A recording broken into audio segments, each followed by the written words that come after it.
My name is Pearl Frazier. I am the owner of Pearl's Ragdolls, which is a cattery in Fort Worth, Texas.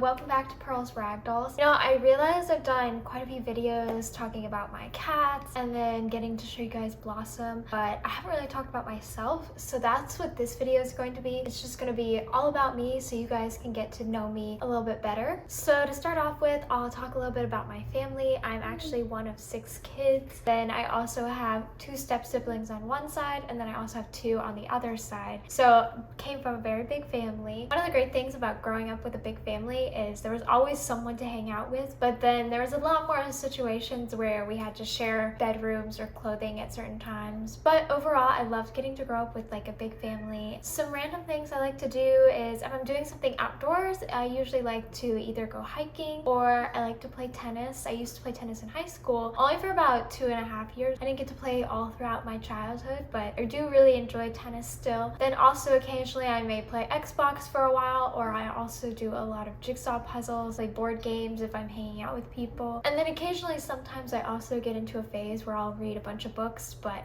I haven't read a book in quite a few months, so I'm not in that phase right now. Another thing I used to do a lot when I was growing up is I used to do graphic design. I actually had like a little small business where I would design pageant books and pageant app pages for contestants. I still sometimes do the graphic design once in a while. That was a small business that my mom first started and then handed off to me. But I don't really do it as much anymore, mainly because I'm focusing on Blossom and then also the cattery and also my full-time job. So besides the cattery, I do have a full-time engineering job. For college, I went to the University of Arkansas and got a mechanical engineering degree, which I really loved going to the U of A. It was a great experience. I also joined the sorority Alpha Omicron Pi. So I would say in high school, I was more of a shy kid. I think I was well known between my classmates, but I was more quiet. And going to college at the University of Arkansas really helped me come out of my shell and just become more social. So I graduated from the University of Arkansas last year. So I've had this job for 1 year now.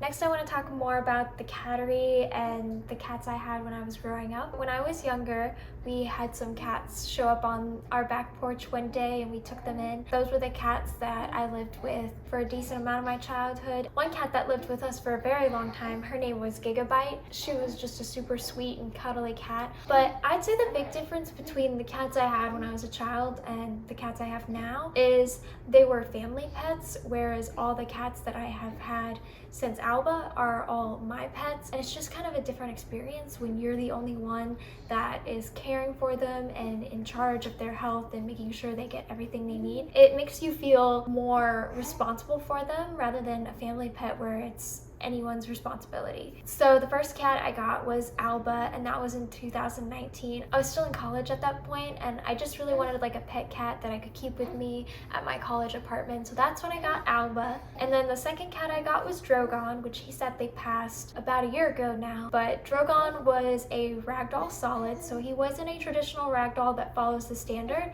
but he was my first ragdoll, whereas Alba is a minuet long hair. So after I got Alba and Drogon, I just really fell in love with their personalities. Alba, he can be moody, but for the most part, they're usually more calm and docile cats. What ultimately made me decide to pursue breeding ragdolls instead of what Alba is a minuet long hair. Ragdolls have been around since the 1960s, whereas Alba's breed is actually pretty new. He's a mix between a Persian and a Munchkin, which was only introduced, I think, in like the beginning of the 2000s. So that breed's still pretty new. As a new breeder, didn't want to jump into a breed like that, not being able to know all the information. So I ultimately decided to go with breeding ragdolls. So I already at this point started to gain interest in breeding and was doing a lot of research. So once I decided I wanted to start my cattery, I just started from the beginning, picking out my name, registering my cattery, starting to reach out to breeders, seeing if they would allow me to get a cat with breeding rights. I decided to go get Blossom because she was making her little grunting noises. So she's gonna join us in this video. But anyways, I would say the hardest part of starting the cattery for me was the timing. I don't look back on it and regret the timing, but I was still in college when I first started getting my cats because I wanted to have them ready when I was out of college, and it probably would have been easier if I would have waited a little bit longer just because there were still a lot of uncertainties at that point. And I say it was was hard with the timing and still being in college, just because I was still living in my college apartment, which was a lot smaller than the space I have right now. For a short period of time, I did have one of my cats, which was Ghost, stay with my mom for a little while, and then I also had Lady. She stayed with my friend Alice, who is ultimately her second owner and who she lives with now. She had stayed with Alice for quite a few months. But in the end, everything worked out. One thing I'm super excited about, just getting to watch Blossom get to grow up with the kittens. Also, hopefully in the future, Blossom and I will be taking a couple of the cats to some cat shows. I haven't gone to one yet,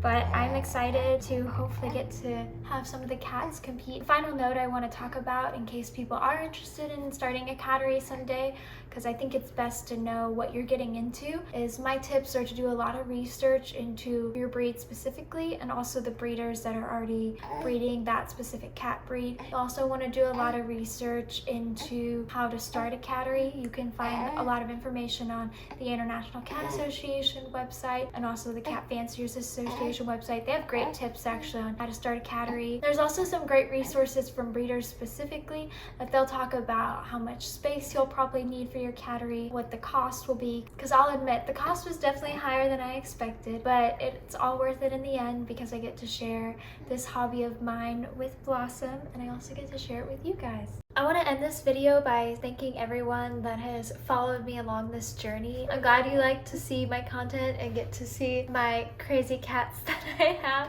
But if you haven't subscribed yet, I highly recommend it. You'll get to see a lot more of this crazy man. You'll get to see more of Blossom, you'll get to see more of me, and you'll get to see more of kittens and other cats. Thank you guys for watching.